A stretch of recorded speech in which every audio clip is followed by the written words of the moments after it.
जाएगा। धन्यवाद। एक दो राज्य में बचे हैं वो भी साफ हो जाएंगे। बहुत बहुत धन्यवाद। धन्यवाद। Shri Saket Gokhale. Thank you, sir.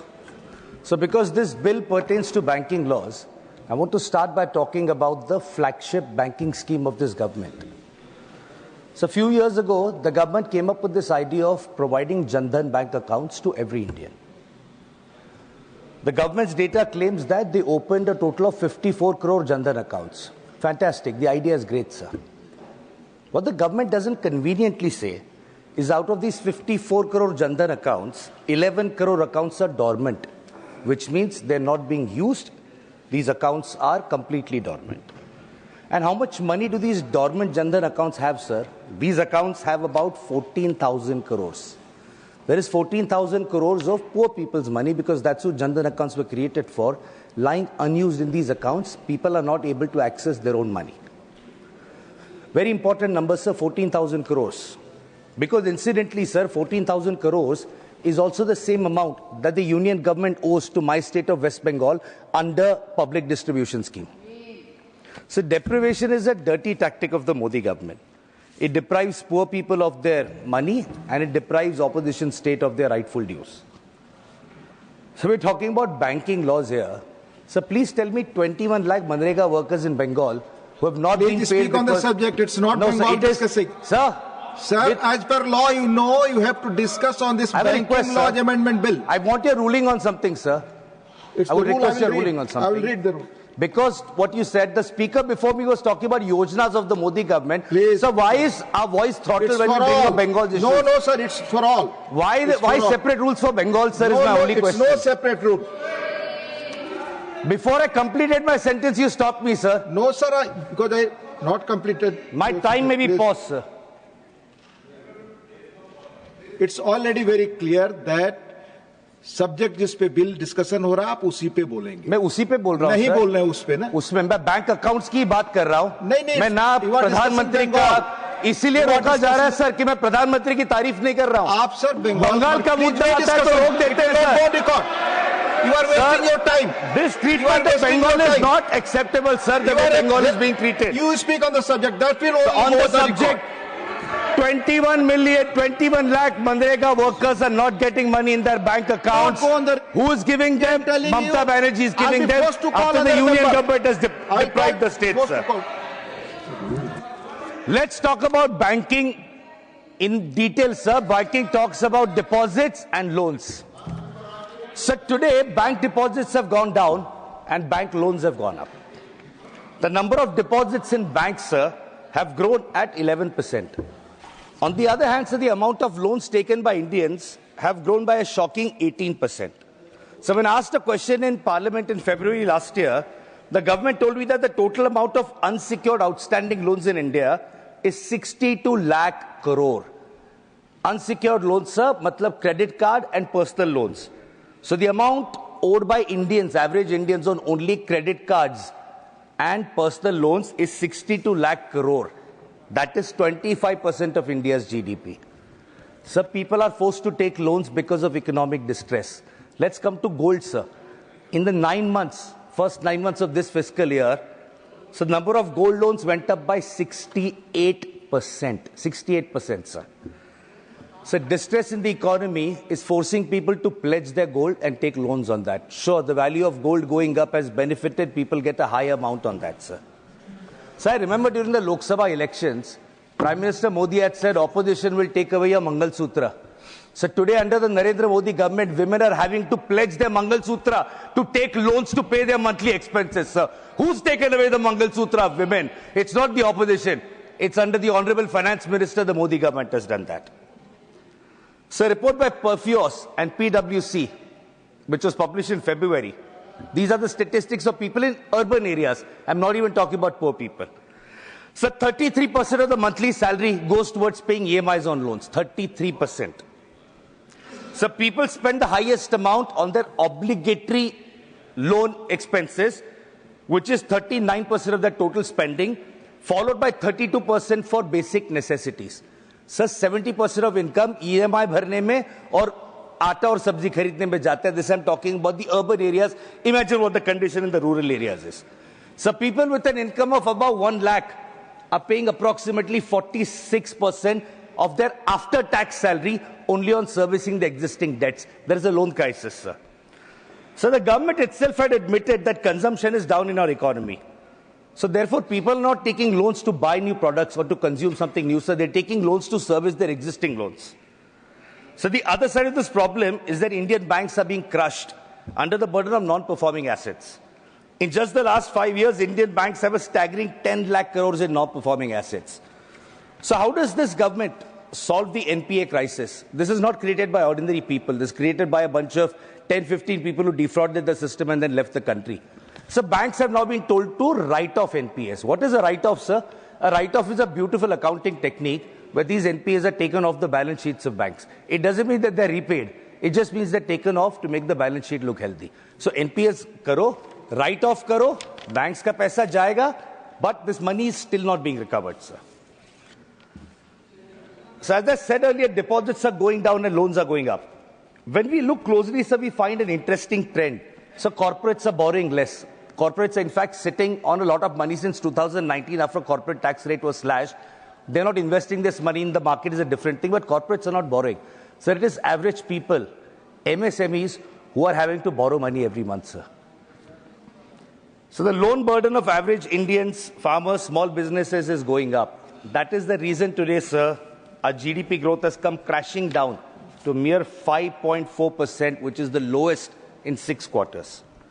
So last year, our government was celebrating the big growth in the stock market, sir. Fantastic. After the exit poll, before the exit polls were conducted, Prime Minister Modi, Honorable Home Minister Amit Shah came on TV, said, "Aap stock kharido, buy stocks, the market is going to shoot up." Great. People borrowed money.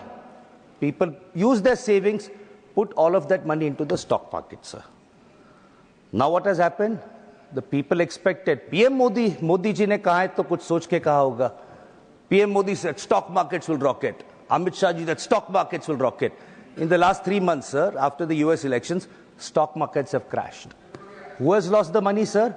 Average people. These average people, because loans are easy, app ke upar aapko loan milta hai. They went, they took loans. PM Modi ne kaha hai, put that money into the stock market. Savings of average Indians have been wiped off because the Prime Minister decided to be a stock market expert on live television. So, why are people not depositing their savings in bank accounts? Today morning, there was a report in the Mint, sir, which said that now, with an expected interest rate cut, banks are now going to cut their deposit rates. Because somewhere the government wants to stimulate consumption, people are not consuming, so let's cut interest rates. That's the strategy. Banker deposit rates will go down. So with the way food price inflation is about 10%, what is happening to deposits in banks? The interest rate that I'm getting on my deposit is less than the rate of inflation, which means when I'm keeping money in the bank, sir, I'm actually losing money. That's why people are not keeping it in the bank deposits, sir. They're putting this money into places like the stock market, where they feel there'll be valuations, but these are also very risky areas, sir, where people naturally, as the bubble has burst, have ended up losing their money, sir. So what is the government doing to make deposits attractive? It is forcing banks, saying market deposits, your ratio is really bad, your credit deposit ratio is bad. They're forcing banks to do marketing. Banks are marketing these deposits aggressively to people. But what is happening, sir? There is a major liquidity crisis in the country because banks can only offer money when there is liquidity in the system, sir. So today banks are being encouraged to provide, bring in deposits. Deposits are liabilities for banks, sir. Loans are assets. These deposits are coming in, give attractive interest rates on it. When there is no liquidity in the market, sir, this is affecting the margins of the profit margins of the banks, sir. If tomorrow, let's say the gold which they're holding right now on behalf of people, the price of gold comes crashing down. Gold loans which is used as collateral, gold prices crash, banks are not going to have the margin that is required to service that money, sir. So in the last 5 years, our public sector banks have made a revenue of 8,500 crores through a very unique mechanism. What is that mechanism, sir? Penalties on not maintaining minimum balance. You are a poor person, you have no money in your account, you don't maintain a minimum balance, we're going to charge you a penalty. 8,500 crores, sir, has been earned by taking money from poor people who don't have money to even keep a minimum balance in their account. So the other harassment, this happens with the poor, with the middle class, every 3 months, do your KYC, do a re-KYC, do a re-KYC. Sir, PAN cards are linked to bank accounts, Aadhaar is linked to bank account. What is the need for this constant KYC? But they make people keep doing that. Please. People have to do KYC or bank accounts get frozen. And once these accounts get frozen, sir, it becomes a major nightmare. Today, people have to go to the branches. People don't have the time to do that. But every time, do your KYC or we'll freeze your account. No questions asked. When the data is there with the government is very good at using data for other things. Before elections, we get a WhatsApp message about Viksit Bharat during the code of conduct. So they have the data to send WhatsApp messages during elections. They don't have the data to find out where a person is staying using the Aadhaar and PAN. Why do I need to keep doing KYC every 2 months, sir?